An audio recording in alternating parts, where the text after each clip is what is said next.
Okay, so what's going on, guys? T-Dub Gaming back on the mic once again, and so much Dragon Ball Z shit, T-Dub. I know.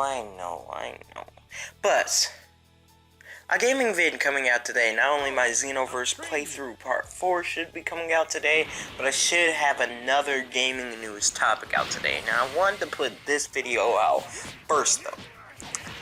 This is kind of a response video. In fact, no, it's not kind of a response video. It is a response video to Mr. Rhymestyle, the best Dragon Ball Z game of all time. Why Infinite World was way better than Budokai 3. Now, if any of you have known me for a while, which probably none of you, maybe a few of you, maybe one or two, but if you have known me for a while, you know that I think that Infinite World is the best Dragon Ball Z game that we have had to date. I personally think that Infinite World is the best, or at least it is my favorite, out of any of the other DBZ games that we've had. And if I had to put anything at second, I'd definitely put Budokai 3, and at third, I'd have Xenoverse. It's just, that's my order. My personal order. Now, I know a lot of people don't agree with that, and to each his own. But, yeah, so am I disagreeing with the fact that Infinite World was a better game? In my personal opinion, it was slightly better. The things that it did improve upon made it a slightly better game, but it's very close. It's like if I was to give Budokai 3 a 9, Infinite World would be a 9.001. Like it's so close. It's so close. And for a long time I really couldn't figure out which one I liked more. And to be honest, I think I simply chose Infinite World over the character roster and the combat. I think that's the only reason I really chose Infinite World, really was the character roster. Like, to be honest, I think it was really only the roster. But let me explain what I mean. Let's look at every aspect of both games. Let's look graphic-wise. They have the same graphics. Like, literally, they have the exact same graphics. Like, the models are pretty much exactly the same, with maybe a few tweaks. The auras in Infinite World are better, I will say that. And, this kind of goes along with the gameplay aspect of things, but and the aura type things, but when you can like move around and stuff, it really makes the stages feel more realistic, in my opinion. Because with Dragon Ball Z, they're always moving around the stage, and the fact that in Budokai 3 you had to sidestep in order to move around the stage and you couldn't do it fluently really kind of took away from the atmosphere of the stage, and I think Infinite World really adds that back. So, well, adds it into the game. So, yeah, on the graphical side of things, they're really the same thing. Infinite World has a bit of a plus, but that's expected when you have a game that comes out 3 years and then after another game and is the sequel to it. It needs to improve on it. So, yeah, graphic wise, not really gonna say anything. They're pretty much the same. So let's move on to the gameplay. Now, the gameplay, like I said, in Infinite World, I think is better. Now, do I agree with them that Dragon Rush was kind of annoying?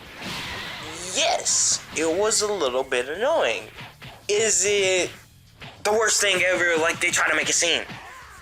No. And maybe I'm just interpreting that wrong, but it's like, the more videos I see, because it's been like 2 months, right? And I've seen at least 3 or 4 videos with them just talking about Dragon Rush, and Dragon Rush really is not that big of a deal. Like, maybe hyper mode, yeah, But Infinite World has a similar concept. Not the Aura Burst. Or is it Aura Burst? Or is that in Shin Budokai? I'm not sure, but it's an Aura Burst type thing where you press R1, I think it is. Haven't played Infinite World in a while on PS2. But you press R1, I think it is, and like your aura, it's just like hyper mode, where it's like your aura surrounds you, and you go into the state where it's like hits don't affect you as much as they normally would. And it lasts until your gauge runs out and your ki slowly depletes as it's going as well. So they have similar concepts. Like, I don't know if it just needed to be nerfed a little, because in Infinite World, yes, hyper mode and is pretty much that aura burst type thing. I'm going to call it aura burst whether it is or not, because that's what I associate it with. But a little aura burst move and hyper mode are pretty much the same thing, but aura burst is slightly nerfed. So yeah, Dragon Rush really isn't that big of a deal. It's very easy to avoid someone while they are using hyper mode, and Dragon Rush really isn't something that's a big deal to fret about, because it really shouldn't happen to you often in a match if you're good enough at the game. If you're good enough at timing and dodging people's hits and knocking people back and staying away from them, which if you're a good competitor at the game, like if you're good at the game, that should be no problem to you. Then Dragon Rush really is not a big deal. Yes, it is needed to activate some moves, but the moves that you activate, while powerful, they're still not your most powerful moves. And yes, they're iconic, but they're not necessary. Like, they're cool to pull off, but they're not needed. So if you don't need them, then don't really worry about them. If you have to go through a process that you do not like to get to them, just don't worry about them. That's my thoughts on Dragon Rush. I'm not going to speak on it anymore. It's not that big of a deal. It's really not. I feel like Dragon Rush is being blown out of proportion, and maybe that's just my wrong perspective on things, but I don't know. I just felt like Dragon Rush is being blown way out of proportion. It is a problem that was taken out. Yes, okay, people didn't like it. But is it a deciding factor in which game is better? No, not really. The combat is a little more simplistic in in Infinite World. Damn, it's been a while, because I don't have Infinite World on PS2 anymore, and I haven't played it on an emulator in a few months. I don't think that Infinite World has the option for you to, like, okay, so you know how, like, in Budokai 3 you could have over punch, over kick, kick, cancel that, and then start up another combo, right? I think you can have the little over, back, and down, kick thing, or up to kick at the beginning of a combo, but I don't remember if you can have it in the middle of a combo. I'm pretty sure you can. I don't know why they take that out, but I don't think that was there. I think that was taken out. I'm not sure. I can't remember. But the combat system is a little more simplistic. Instead of having to press punch, kick, and guard at the same time, which I know you could do this in Budokai 3, but now it's just one button. You could do that in Budokai 3, but it's just simply one button now. Charging is no longer guard and press the back button 2 times. It's just one button. Aura burst is one button. You know, everything is pretty much simplified. But that's not really a bad thing, because I feel like with the simplification of everything, the combat is a lot more fluid.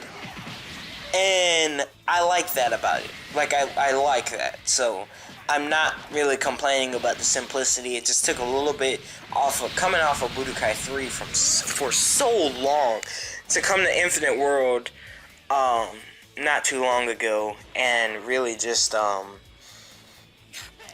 you know, have the whole, everything be mapped to, like, a few buttons, and it's like, that's kind of weird. I'm used to doing it this way, but that wasn't really a problem. So yes, I do think Infinite World is a little bit more simple to pick up and play, but I think they require just as much, if not Infinite World, taking a little more skill because of its simplicity, because it makes the combat a lot more fluid. So let's talk about the game modes. Now here is where the two differ in quality. Now, like I said, Infinite World's combat is better.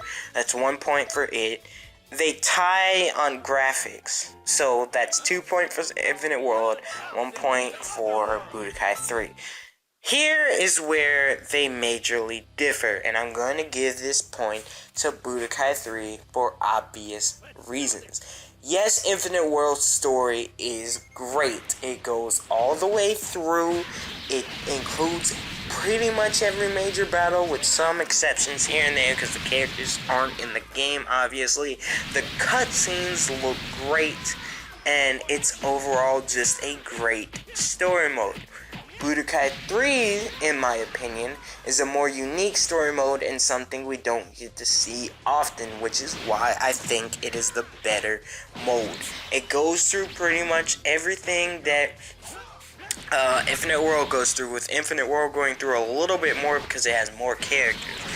But Budokai 3 is split up into what-if stories, pretty much. Well, not the first one through. The first one through, it's just regular stories based off every, a few major DBZ characters. The second time through and every other time through is where Budokai 3's story is probably the best we've ever gotten, in my opinion. Yes, it's only text boxes because they couldn't really put cutscenes in for all these different scenarios. You can play through Budokai 3's story almost differently every single time. Almost. Eventually you're gonna do everything, but it's gonna take a lot to get there. You can do different battles, you can go to different places, you can see different scenes, you can talk to different people, you can get different items every single time you play through that story mode, and I think that is great. That is what makes Budokai 3 shine over Infinite World in the story department. Game mode wise, Infinite World has no other modes besides free battle, which we expect, which should be in every DBZ game except fucking Battle of Z, but there was a reason it wasn't in that game, so we'll let it pass. But anyways, free battle mode, you know, all that, cool, yeah, that's in there. But what else is there? Training mode? Budokai 3 has that too. Budokai 3 has World Tournament, which is a staple in DBZ games. A staple. Whether they do it differently or not, it is a staple in DBZ games. And I see, one thing I tried to, what the fuck am I talking about? One thing I noticed in Rhymestyle's video, I noticed he made a point. He was like, well, do any of you guys really think World Tournament is that important? And he was just talking about it like I was not too long ago, saying it was pretty much a staple in every DBZ game. And only a few didn't have it, like Infinite World and Battle of Z. From Budokai 1 on, I'm pretty sure, I think every major console release for DBZ games has had a story mode except Infinite World and Burst Limit and Battle of Z. Some variation of the tournament mode. Yes, it is a big deal. People play it a lot. When it's games like Raging Blast 2 where they have an online tournament, they play it online. If it's just offline, people play it offline a lot. In Budokai, it was a great way to earn money. In the Tenkaichi games, not only was it a good way to earn money, it was also a way to earn characters. In Raging Blast 2, it was a great way to unlock, well, Raging Blast 1 and 2, it was a great way to unlock little things as well as a fun place to go online. World Tournament is a big deal, and there was no reason for it to be taken out in Infinite World. Absolutely, especially when every other Budokai game except Burst Limit had a tournament mode. Infinite World and Burst Limit are the only two that didn't. And you can say, oh, it's because they allow more freedom and you can move around the stage more easily. Okay, and I mean, that's just your fault. Like, you should be able to react quick enough to where that won't be a problem.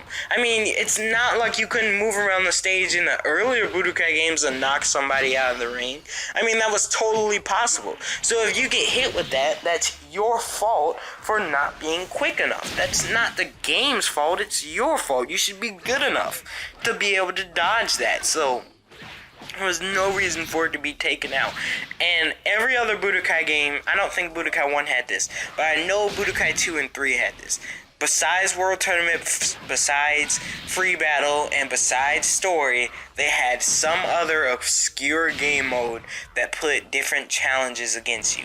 No one complained about it in Budokai 2, and people loved it in Budokai 3, especially because you could go on the internet and exchange codes for your characters and fight against other people's characters. It was the closest thing that we had to online in that game. You know what I'm saying? So everyone loved Dragon Arena pretty much in Budokai 3 because you got to level up different characters like you would in the story and just go through and fight other people's characters, and it was just an awesome mode. Dragon Rush, my bad about that. Dragon Rush was just a simply awesome mode. No sign of anything close to that in Infinite World. This is why I give Budokai 3 this point.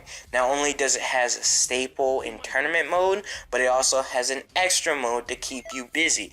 And then it adds on to the replay value of the game by making the story mode extremely diverse and having you be able to go through and fight different people almost every time if you play your cards right.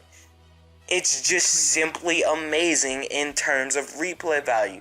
That's why everyone brings up Budokai 3. They don't care about fucking Dragon Rush. They don't care about the fucking RNG in the shop. Yes, it's very annoying. Yes, Dragon Rush can get very annoying, but they are overshadowed by the simple amount of replay value and the great combat system that Budokai 3 still has.